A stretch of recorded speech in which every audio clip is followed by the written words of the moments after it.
ஈழநாட்டு பத்திரிகையின் இன்றைய பிரதான செய்தியாக வெளிநாட்டில் உள்ள பணத்தை வைக்க அமெரிக்க தொழில்நுட்ப உதவி ராஜாங்க செயலாளர் உறுதி என்ற புகைப்படம் தாங்கிய செய்தி ஒன்று இங்கே பிரசுரிக்கப்பட்டுள்ளது.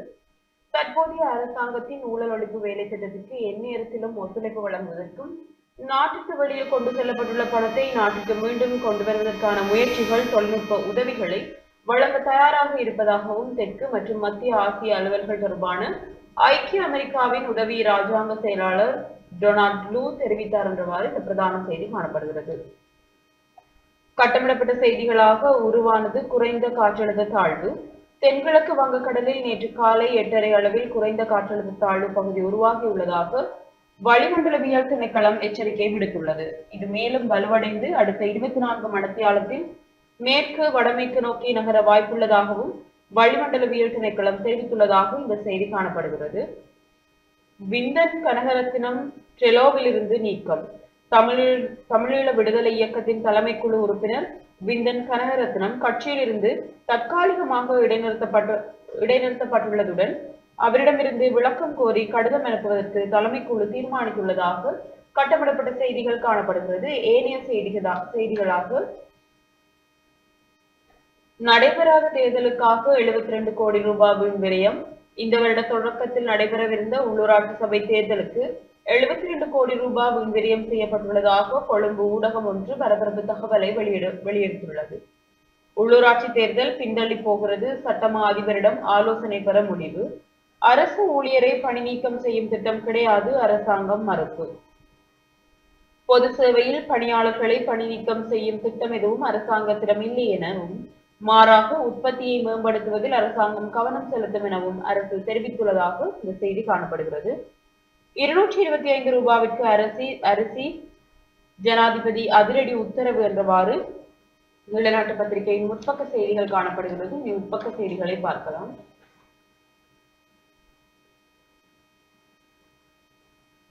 $300 பவுண்ட் தங்க நகைகளை திருடி கொழும்பில் சொகுசு வாழ்க்கை. ஆயுதங்கள், கைக்குண்டு, பெருமளவு நகைகளுடன் பிரதான சந்தேக நபர் 2 வருட தேடலின் பின் கைது என்ற புகைப்படம் தாங்கிய செய்தி ஒன்று இங்கே பிரசுரிக்கப்பட்டுள்ளது. ஜனநாயகத்தில் பலதரப்பினரின் பங்களிப்பு இன்றியமையாதது, அமெரிக்க தூதுவர் தெரிவிப்பு.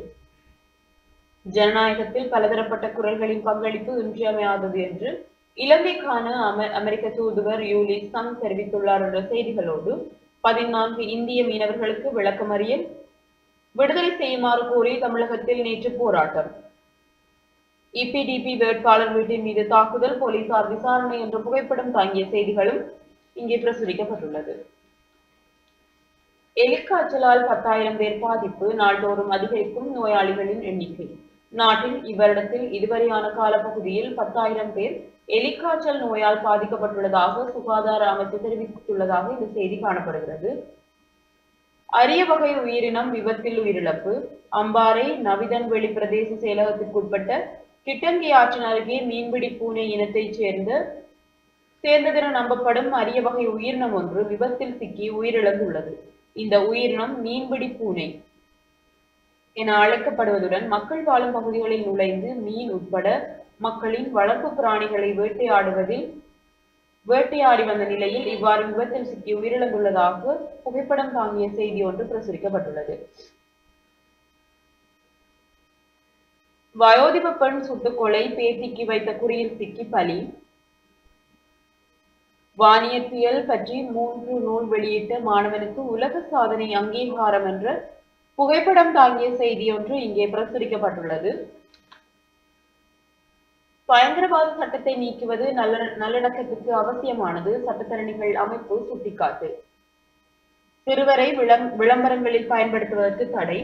12 வயதுக்குட்பட்ட சிறுவர்களை ஜனவரி மாதம் 1ஆம் தேதி முதல் விளம்பரங்களில் பயன்படுத்துவதை தடை செய்ய நடவடிக்கை எடுக்கப்படும் என சுகாதார மற்றும் வெகுஜன ஊடக பிரதி அமைச்சர் வைத்தியர் ஹசங்க விஜயமுனி தெரிவித்துள்ளார் என்றவாறு இந்த செய்தி காணப்படுகிறது.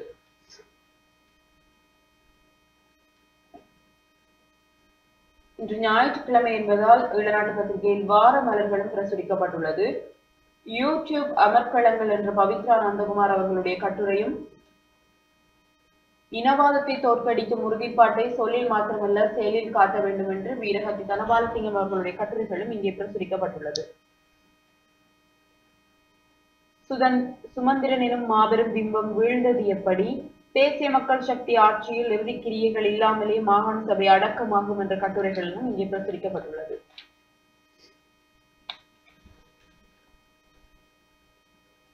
பிரான்ஸ் வரலாற்றில் முதல் முறையாக நம்பிக்கை இல்லாத தீர்மானத்தால் ஆட்சி கவிழ்ந்தது என்று ஐங்கரன் விக்னேஸ்வரா அவர்களுடைய கட்டுரையும் பிரசுரிக்கப்பட்டுள்ளது. தொடர்ச்சியாக உள்நாட்டு செய்திகளாக 6 சிங்கக்குட்டிகளை ஈன்ற லாரா மற்றும் டோரா அம்பாந்தோட்டை ரிதியகம சபாரி பூங்காவில் புதிதாக 6 சிங்கக்குட்டிகள் இணைந்துள்ளதாக புகைப்படம் தாங்கிய செய்தி ஒன்று பிரசுரிக்கப்பட்டுள்ளது. கதிர்காமத்தில் சிதறு தேங்காய் உடைப்பு சடுதியாக குறைந்தது. தேங்காய் விலை உறைவடைந்ததால் கதிர்காம ஆலய முற்றலில் சிதறு தேங்காய் உடைத்து வழிபடுவது சுமார் 80% குறைவடைந்துள்ளதாக இந்த செய்தி பிரசுரிக்கப்பட்டுள்ளது. நாட்டு பத்திரிகையின் இறுதிப்பக்க செய்திகளாக சுற்றுலாத்துறை வருமானத்தில் 20% இழந்து வரும் அரசு, இலங்கைக்கு வருகை தரும் சுற்றுலா பயணிகளால் கிடைக்கும் வருமானத்தில் 20% நிகழ்ச்சியிலே நாங்கள் வலம்புரி நாளிதழோடு இணைந்திருக்கலாம். வலம்புரி நாளிதழ் இன்றைக்கு சங்குநாதமாக பிரசுரிக்கப்பட்டிருக்கிறது. வலம்புரி நாளிதழுடைய பிரதான தலைப்பு செய்தியாக அரசின் ஊழல் ஒழிப்புக்கு எந்த நேரத்திலும் ஒத்துழைப்பு, அமெரிக்க உதவி ராஜாங்க செயலாளர் ஜனாதிபதி அனுரவிடம் உறுதி. அரசாங்கத்தின் ஊழல் ஒழிப்பு வேலை திட்டத்துக்கு எந்த நேரத்திலும் ஒத்துழைப்பு வழங்க தயார் என அமெரிக்க உதவி ராஜாங்க செயலாளர் ஜனாதிபதி அனுரவிடம் உறுதியளித்துள்ளார் என்று அந்த பிரதான செய்தி தொடர்கிறது. மாற்றத்தை ஏற்படுத்துவதே நோக்கம் பிரதமர் ஹரிணி என்ற கட்டமிடப்பட்ட செய்தியும், மட்டுவிலில் விபரீத முடிவெடுத்த இளைஞன் மரணம், திடீர் சுவவீனம், அல்வாய் கிழக்கில் இளம் தாய் மரணம் என்ற செய்தியும் காணப்படுகிறது. தொடர்ச்சியாக அரிசிக்கு நிர்ணய விலை, ஜனாதிபதி அதிரடி உத்தரவு. 1 கிலோ நாடு அரிசியை 225 ரூபாய் மொத்த விலைக்கும் 230 ரூபாய் சில்லறை விலைக்கும் விற்பனை செய்யுமாறும் ஜனாதிபதி அனுரகுமார திசாநாயக்கா அரிசி விற்பனையாளர்களுக்கு அறிவுறுத்தல் வழங்கி இருக்கிறார். வர்த்தக, வணிக, உணவு பாதுகாப்பு மற்றும் கூட்டுறவு அபிவிருத்தி அமைச்சின் அதிகாரிகள் மற்றும் அரிசி வியாபாரிகளுடன் ஜனாதிபதி அலுவலகத்தில் நேற்று நடைபெற்ற சந்திப்பிலேயே ஜனாதிபதி இதனை தெரிவித்திருக்கிறார். 10ஆம் திகதி முதல் வடக்கில் கனமழைக்கு வாய்ப்பு என்ற கட்டமிடப்பட்ட செய்தியும், உள்ளூராட்சி தேர்தல் சட்டமா அதிபரிடம் ஆலோசனை பெற தீர்மானம் என்ற செய்தியும், ஜாலின் பல்வேறு பகுதிகளில் 300 பவுன் நகைகள் திருட்டு, நீண்ட நாட்களாக தேடப்பட்ட பிரதான சந்தேக நபர் கொழும்பில் கைது என்ற புகைப்படம் தாங்கிய செய்தியோடும், வாகன இறக்குமதி தொடர்பில் எந்த ஒரு தீர்மானமும் இதுவரை எடுக்கப்படவில்லை, வாகன இறக்குமதியாளர்கள் சங்கம் தெரிவிப்பு என்ற செய்தியும், இந்திய மீனவர்களை விடுவிக்க ராமேஸ்வரத்தில் ஆர்ப்பாட்டம் என்ற செய்தியும் காணப்படுகிறது.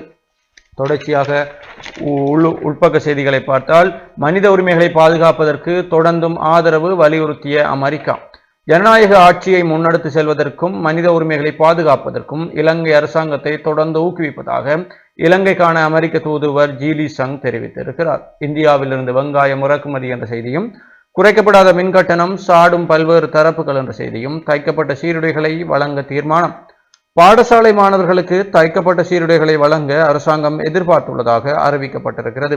கைத்தொழில் மற்றும் தொழில் முனைவு அபிவிருத்தி அமைச்சர் சுனில் ஹந்துன்னெத்தி இதனை தெரிவித்திருக்கிறார். தேசியத்தை இனவாதம் என சித்தரிப்பது தவறானது திலித்.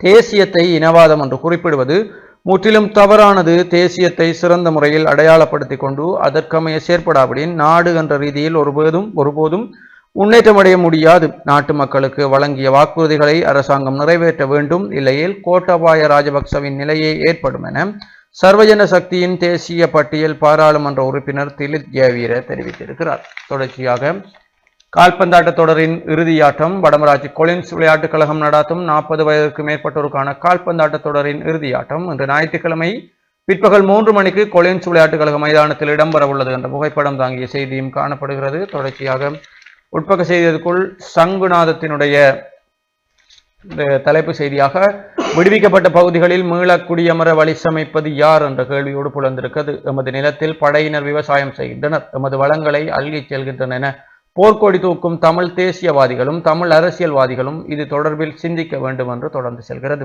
10 முதல் 13 வரை யாழில் விசேட டெங்கு ஒழிப்பு நடவடிக்கை என்ற செய்தி. யாழ்ப்பாணத்தில் எதிர்வரும் 10ஆம் தேதி தொடக்கம் 13ஆம் தேதி வரையில் டெங்கு ஒழிப்பு செயற்திட்டம் முன்னெடுக்கப்பட உள்ளது என்று அந்த செய்தி தொடர்கிறது.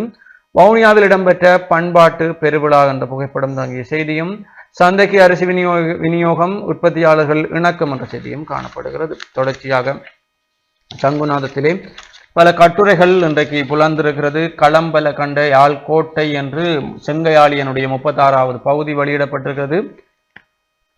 முல்லை முள்ளால் எடுக்கலாம் கடற்புறா கட்டுரையும், அதோடு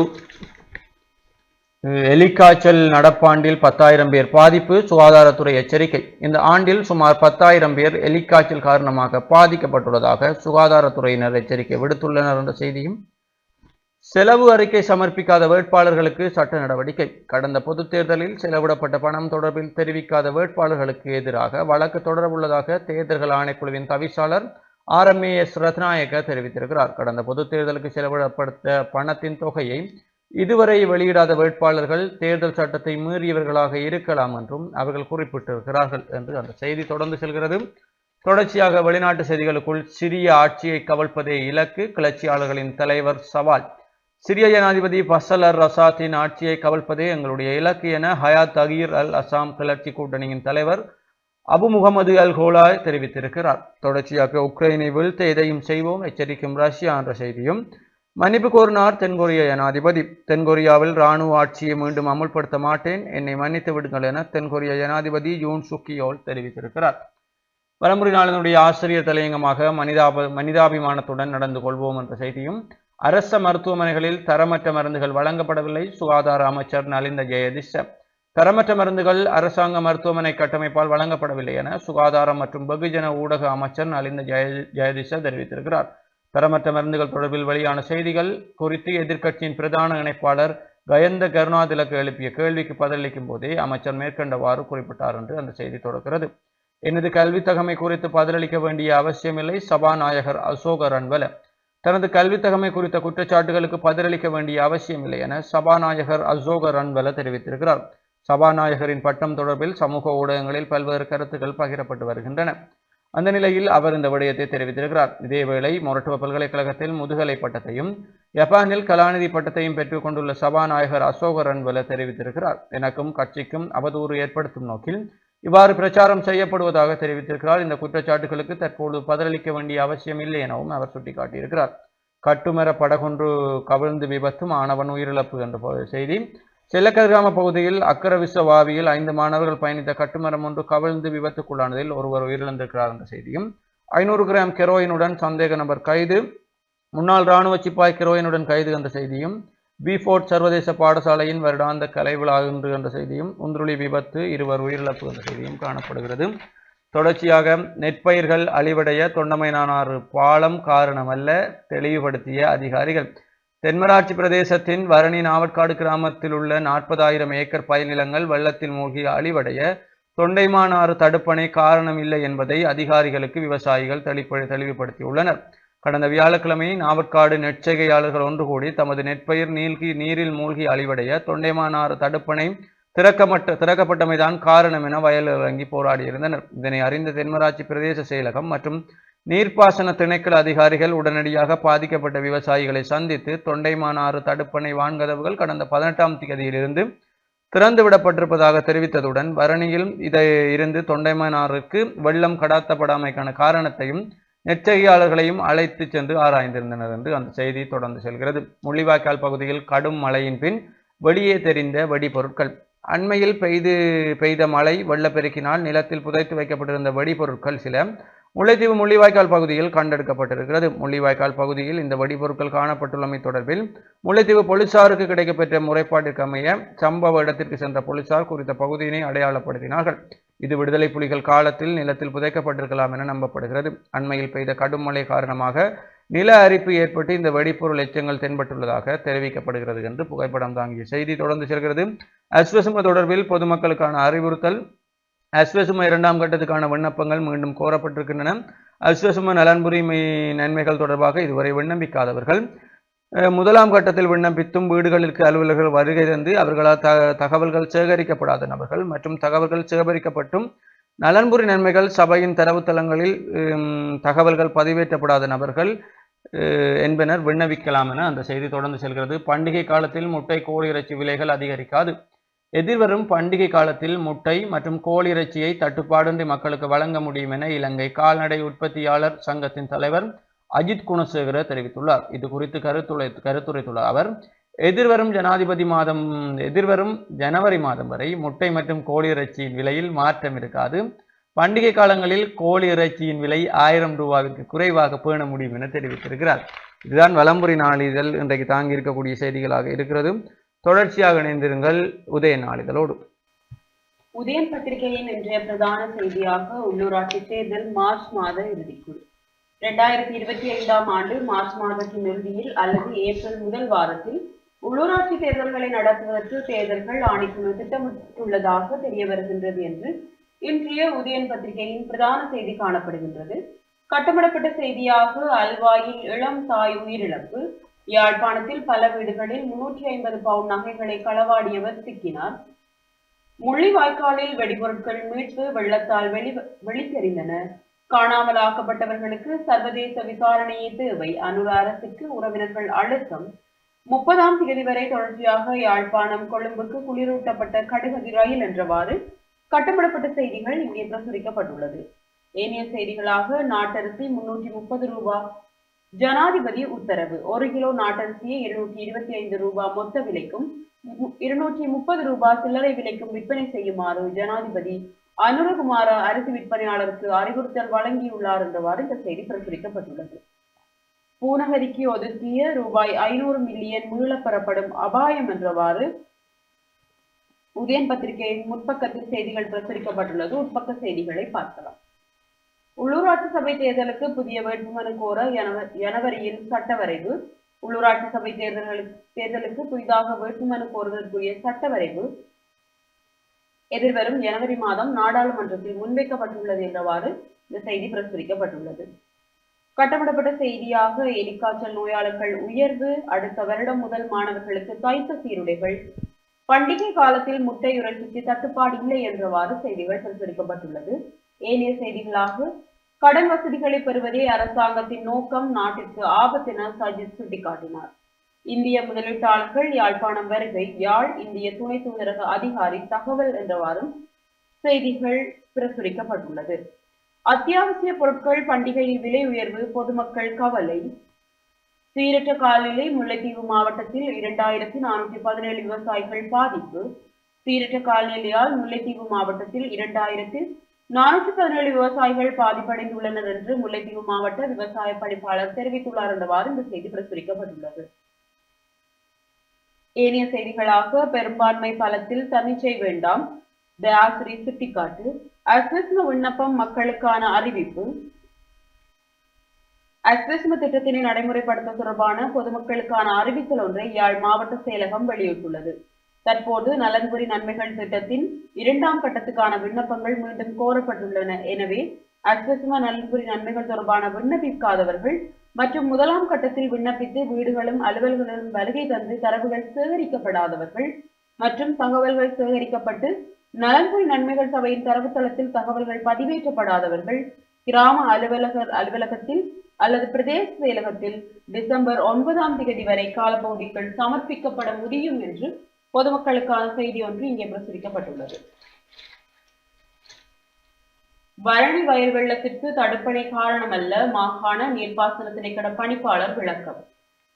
வரணியில் உள்ள வயல் நிலங்கள் வெள்ளம் ஏற்பட்டுள்ளமைக்கு தொண்டவினாறு தடுப்பணையின் நீர்மட்டத்திற்கும் நேரடி தொடர்புகள் இல்லை என்று வடக்கு மாகாண நீர்ப்பாசன திணைக்களத்தின் பணிப்பாளர் சுதாகரன் தெரிவித்துள்ளார் என்றவாறு இந்த செய்தி காணப்படுகிறது. தொழிற்பயிற்சி விரிவுரையாளர்கள் பதவிக்கு விண்ணப்பம் கோரல். இலங்கை கிளிநொச்சி தொழிற்பயிற்சி அதிகார சபையின் தொழிற்பயிற்சி விரிவுரையாளர்களுக்கான வெற்றிடங்கள் நிரப்பப்பட உள்ளன. அதற்கமைய மோட்டார் சைக்கிள் மற்றும் ஆட்டோ திருத்துனர், குடிசார் படவரைவர், வழி சீராக்கலும் குளிரூட்டலும் விரிவுரையாளர் மற்றும் அலுமினிய கட்டுமான விரிவுரையாளர் போன்றவற்றுக்கான வெற்றிடங்களுக்கு விண்ணப்பங்கள் கோரப்படுகின்றது என்ற செய்தி ஒன்று இங்கே பிரசுரிக்கப்பட்டுள்ளது. சுற்றுச்சூழலை பாதுகாத்தல் பள்ளி பருவத்தில் போதிப்புகள். மன்னார் மாவட்ட செயலர் தெரிவிப்பு. தற்போதைய மற்றும் எதிர்கால சந்ததியினர் நல்வாழ்விற்கு அச்சுறுத்தும் ஏராளமான சுற்றுச்சூழல் சவால்களை உலகம் எதிர்கொள்கின்றது. அந்த வகையில் சூழல் மாசடைதல் தொடர்பான விழிப்புணர்வு செயற்பாடுகளை மாணவர்களுக்கும் பாடசாலை மட்டத்தில் இருந்து கற்றுக் கொடுக்க வேண்டும் என்று மன்னார் மாவட்ட செயலாளர் கனகேஸ்வரன் தெரிவித்துள்ளார் என்றவாறு இந்த செய்தி காணப்படுகிறது. இன்று வார இறுதி என்பதனால் வாரமலர் சஞ்சீவியும் இணைக்கப்பட்டுள்ளது. முற்பக்கத்தில் கயனின் அழைப்பு என்று நிலாந்தன் அவர்களுடைய கட்டுரை ஒன்று பிரசுரிக்கப்பட்டுள்ளது. தொடர்ச்சியாக கட்டுரைகளும் கவிதைகளும் சிறுவர்களுடைய ஆக்கங்களும் பிரசுரிக்கப்பட்டுள்ளது. 30ஆம் திகதி வரை தொடர்ச்சியாக யாழ்ப்பாணம் கொழும்புக்கு குளிரூட்டப்பட்ட கடுகதி ரயில், யாழ்ப்பாணத்திலிருந்து கொழும்பு வரை குளிரூட்டப்பட்ட கடுகதி ரயில் சேவை எதிர்வரும் 30ஆம் தேதி வரை தொடர்ச்சியாக முன்னெடுக்கப்பட்டுள்ளது என்ற செய்தியோடு மின் கட்டணம் குறையாது. தற்போதுள்ள மின்சார கட்டணத்தை திருத்தம் செய்யாமல் எதிர்வரும் 6 மாதங்களுக்கு தொடர்ச்சியாக பேணுமாறு பொது பயன்பாட்டு ஆணைக்குழுவிடம் இலங்கை மின்சார சபை முன்மொழிந்துள்ளதாக இந்த செய்தி காணப்படுகிறது.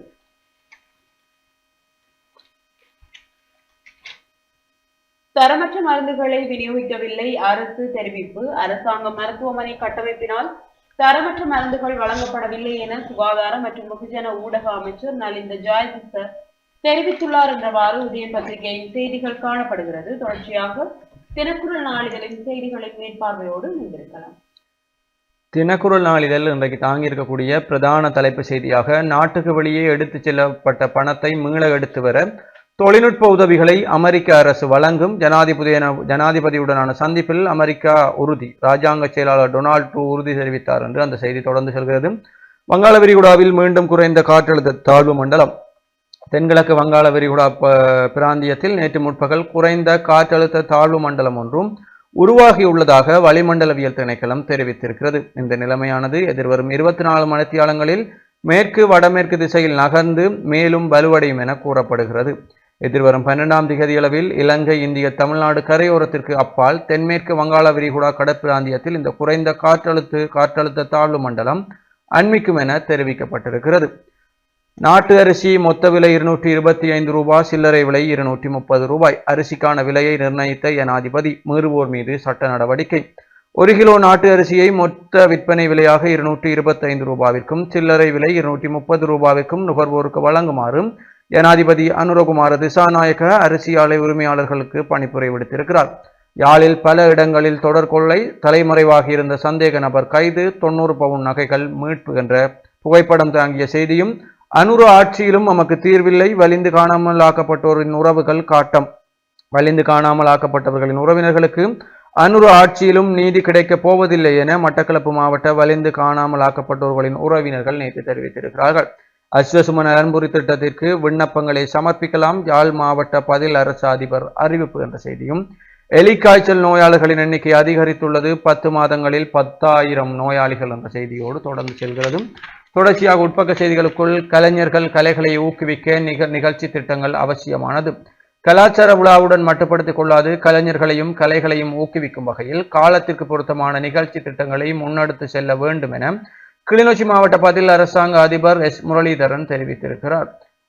முள்ளிவாய்க்காலில் வெள்ளத்தில் வழித்தெறிந்த வெடிபொருட்கள் என்ற செய்தியும், பச்சிலைப்பள்ளியில் உயர் தொழில்நுட்ப பரிமாற்ற பயிற்சினர் என்ற செய்தியும், முல்லைத்தீவில் 3 நாள் குத்துச்சண்டை பயிற்சி முகாம் என்ற செய்தியும், கிளிநொச்சியிலும் தொழிற்சந்தை என்ற செய்தியும் காணப்படுகிறது. தொடர்ச்சியாக தினக்குரல் நாளிதழுடைய ஆசிரியர் தலையங்கமாக குரல் பதிப்பு என்று ஆலயங்கள் ஆன்மீக பணியோடு அறப்பணியும் ஆற்றல் வேண்டும் என்ற செய்தியும், உள்நாட்டு செய்திகளுக்குள் பண்டிகை காலத்தில் பொருட்களின் விலைகளை அதிகரிக்க இடமளியும் அமைச்சர் வசந்த சமரசிங்க என்ற செய்தியும், முட்டைகளை தட்டுப்பாடின்றி சந்தைக்கு விநியோகிக்க செயற்பட்டு வருகிறோம் கால்நடை உற்பத்தியாளர் சங்க தலைவர் என்ற செய்தியும், டெலோவிலிருந்து விந்தன் கனகரத்னம் இடைநிறுத்தம் என்ற செய்தியும் காணப்படுகிறது. தொடர்ச்சியாக நெடுந்து விஜயபாலன் அவருடைய கட்டுரை மன்னார் எண்ணெய் படுக்கை வல்லாதிக்க போட்டிக்கு வழிவகுக்குமா என்ற தலைப்போடு அந்த கட்டுரை பிரசுரிக்கப்பட்டிருக்கிறது. தொடர்ச்சியாக இந்தியாவில் செம்மர கடத்தல் ஒரு தொடர்கதை, சீனியா ரஷ்யாவில் அதிக தேவை இருப்பது ஏன் என்ற செய்தி கேள்வியோடு புலர்ந்திருக்கிறது. வல்லரசுகளின் வளச்சுரண்டர்கள் உள்நாட்டு போரால் சிதையும் சிரியா என்ற செய்தியும் காணப்படுகிறது. தொடர்ச்சியாக தமிழர்கள் சிங்கள தேசத்தோடு ஒத்தோட தயாராகி விட்டார்களா என்று வேதநாயகம் தேவானந்தனுடைய கட்டுரை பிரசுரிக்கப்பட்டிருக்கிறது. இலங்கை விளையாட்டுத்துறை மாற்றம் காண்பது காலத்தின் தேவை, பழனித்துறை தர்மகுமாரன் அவர்களுடைய கட்டுரையும் பிரசுரிக்கப்பட்டிருக்கிறது. தொடர்ச்சியாக இன்றைக்கு தினக்குரல் நாளிதழிலே வார இதழ் என்ற ரீதியிலே பல கட்டுரைகள் பிரசுரிக்கப்பட்டிருக்கிறது. அந்த ரீதியிலே தொடர்ச்சியாக உள்நாட்டு செய்திகளுக்குள் சென்றால், உள்நாட்டு செய்திகளுக்குள் இராணுவ இனப்பிரச்சனையை சீனா குறுகிய நோக்கில் பார்க்கக்கூடாது, வடமாகாண முன்னாள் உறுப்பினர் குகதாஸ் என்ற செய்தி காணப்படுகிறது. பெண்களின் கல்வி மறுமலர்ச்சியில் மறக்க முடியாத 200 ஆண்டு பணி, உடுவில் மகளிர் கல்லூரியின் அற்புதமான சேவை என்று அந்த கட்டுரை பிரசுரிக்கப்பட்டிருக்கிறது. சரஸ்வதி முன்பள்ளியின் 40வது கலை விழா. ஒக்குவில் பொற்பதி அறிவாலயம் நடாத்தும் சரஸ்வதி முன்பள்ளியின் 40வது கலை விழாவும் பொற்பதி இந்து அறநெறி பாடசாலையின் 14வது கலை விழாவும் இன்று ஞாயிற்றுக்கிழமை பிற்பகல் 3 மணிக்கு பொற்பதி அறிவாலய கலாச்சார மண்டபத்தில் நடைபெறவுள்ளது என்று செய்தி காணப்படுகிறது. கிராம அபிவிருத்தி சங்கத்துக்கு புதிய நிர்வாகிகள் தெரிவாகினர் என்ற செய்தியும் காணப்படுகிறது. தொடர்ச்சியாக தேங்காய் விலை அதிகரிப்புக்கு காரணம் என்ன? தேங்காய் விலையே தற்போது சந்தையில் பெரும் விவாதமாக மாறியிருக்கிறது. தேங்காய் தட்டுப்பாடு மற்றும் விலை உயர்வு காரணமாக அரசாங்கத்தின் தலையீடும் இதற்கு தேவையாகியுள்ளது. வரலாற்றிலிருந்து நமது உணவோடு இணைந்த தேங்காயின் விலை உயர்ந்தது எவ்வாறு? தேங்காய் பால் இலங்கையர்களின் நாளாந்த உணவினோர் அங்கமாகும் என்று அந்த செய்தி தொடர்கிறது. அரிசி மாஃபியா இப்படி நடக்கிறது என்ற செய்தியும் உப்பு தட்டுப்பாடு ஏற்படுமா என்ற செய்தியும் காணப்படுகிறது. தவறான முடிவெடுத்து உயிர் மாய்ப்பு. சாகவச்சேரி போலீஸ் பிரிவிற்குட்பட்ட மட்டுவில் தெற்கு கிராமத்தைச் சேர்ந்த 19 வயதான இளைஞன் நேற்று முன்தினம் வெள்ளிக்கிழமை காலை தவறான முடிவெடுத்து உயிரை மாய்த்துள்ளார் என்று அந்த செய்தி தொடர்ந்து செல்கிறது. ஈழத்து சபரிமலை என அழைக்கப்படும் கோண்டாவில் சபரிச ஐயப்பன் ஆலய வருடாந்த பெருந்திருவிழாவின் தேர் திருவிழா நேற்று செவ்வாய்க்கிழமை நடைபெற்றது என்று புகைப்படம் தாங்கிய செய்தியோடும் சிறுவர்களை நாளைய தலைவர்களாக்கும் பொறுப்பு அனைவருக்கும் உள்ளது. யாழ் மாவட்ட பதில் அரச அதிபர் பிரதீபன் என்ற செய்தியும் ஈழத்தமிழர் வர்த்தக சங்கம் நிவாரணப் பொருட்கள் வழங்கல். முல்லைத்தீவு மாவட்டத்தில் சீரற்ற காலநிலையினால் பாதிக்கப்பட்ட மக்களுக்கு பிரித்தானியாவில் இயங்கும் ஈழத்தமிழர் வர்த்தக சங்கத்தினால் நிவாரணப் பொருட்கள் வழங்கப்பட்டது என்ற புகைப்படம் தாங்கிய செய்தியும் காணப்படுகிறது. தொடர்ச்சியாக தினக்குரலுடைய இறுதி பக்க செய்திகளாக நாவற்காடு வயல் நிலங்கள் வெள்ளத்தில் மூழ்க தொண்டமான் ஆறு தடுப்பணை காரணம் அல்ல, விவசாயிகளுக்கு தெளிவுபடுத்திய அதிகாரிகள். நாவிதன் வெளியில் அரிய வகை சிறுத்தை மரணம் என்ற புகைப்படம் தாங்கிய செய்தியும் சட்டவிரோதமாக இறக்குமதியான சொகுசு கார் கண்டுபிடிப்பு என்ற செய்தியும் வவுனியாவில் பண்பாட்டு பெருவிழா என்று புகைப்படம் தாங்கிய செய்தியும் இருவரின் உயிரை பறித்த அதீத வேகம் என்ற செய்தியும் தான் தினக்குழு நாளினுடைய இன்றைய செய்திகளாக இருக்கிறது. தொடர்ச்சியாக ஒரு சிறிய விளம்பர இடைவேளைக்கு பிறகு மீண்டும் நிகழ்ச்சியோடு இணைந்திருப்போம்.